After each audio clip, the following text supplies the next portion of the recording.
somewhere between night and silence, a door begins to open. There are voices no one talks about, sounds that shouldn't exist, and stories that follow you even after the lights go out. You're stepping into a world where reality cracks, where the shadow whispers, but truth screams. Welcome to the channel Door to the Beyond. Prepare yourself, and if you have the courage, subscribe now. Let the door stay open. Beneath the altar. At the edge of a small village, deep within Germany's Black Forest, stood an old stone church. Its pointed steeple reached skyward like a cry long since silenced. The faithful had vanished, the bells were mute, and the stained glass lay cracked from winters and years without care. Now and then, someone would pass by and glance away, as if the church's walls whispered things no one wanted to hear. Into this forgotten place came Elias, a young pastor from the city, a man with a faint smile and a desperate need to rediscover faith. He carried a loss he never spoke of. He believed the countryside church would offer him peace and space. He didn't know that silence could be worse than noise. The first week passed quietly. Elias dusted the pews, rearranged the candelabras, and read in the evenings. But on the fifth night, something woke him, singing, soft, drawn out, with a rhythm he almost recognized, and yet had never heard before. It wasn't joyful, nor sorrowful. It sounded neutral, as if from someone who had felt nothing for a long, long time.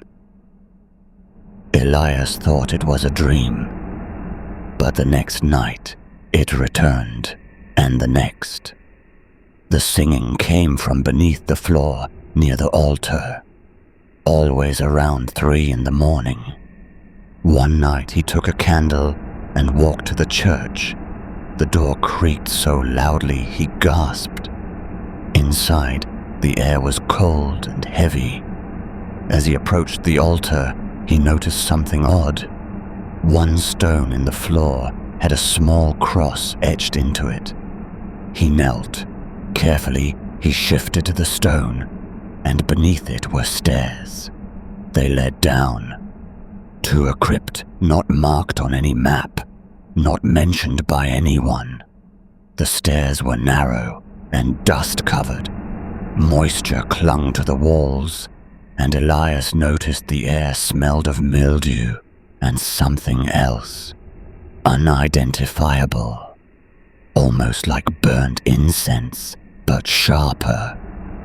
At the bottom was an oval crypt, empty, no coffins, no relics, just bare walls and a stone slab in the center, and the singing, now crystal clear. Elias froze. The singing came from nowhere. It didn't echo from the walls. It didn't move. It was everywhere. Then his candle went out. Darkness fell, complete and suffocating. Elias felt blind. His heart pounded, his breath caught in his throat. He reached for the stairs, but they were gone. Only cold stone, plaster of walls, and the singing changed. It wasn't one voice anymore. 3 or 5 or 10. Each sang differently, discordant, and yet in perfect chaos. No words, only emotion, emptiness, despair, eternity. Then the singing stopped. In the silence, Elias heard a footstep, not his. Someone or something was with him, breathing, quiet, scratchy. Elias backed away. His back hit the wall. He shut his eyes, whispered a prayer.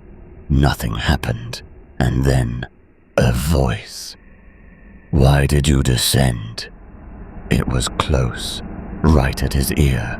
It sounded like the whisper of 3 people at once, high, low, raspy. Elias didn't respond, couldn't. His lips were sealed by fear. "Those who hear the song never hear silence again," said the voice. Then came laughter, short, childlike, from something that wasn't a child. The candle relit by itself. Elias stood alone in the crypt. The stairs had returned. He ran up, sealed the stone in the floor. He never entered the church again, but the song followed him. Not just at night, sometimes during the day, in half sleep, sometimes when he closed his eyes, and every time he wondered if the singing came from beneath the floor. What lies beneath the floor? The light is gone, but the shadows remain. If you wish to hear what was never meant to be spoken, subscribe to this channel and leave behind a trace, a thought, a whisper, left in the comments. It may lead us somewhere the light has never reached.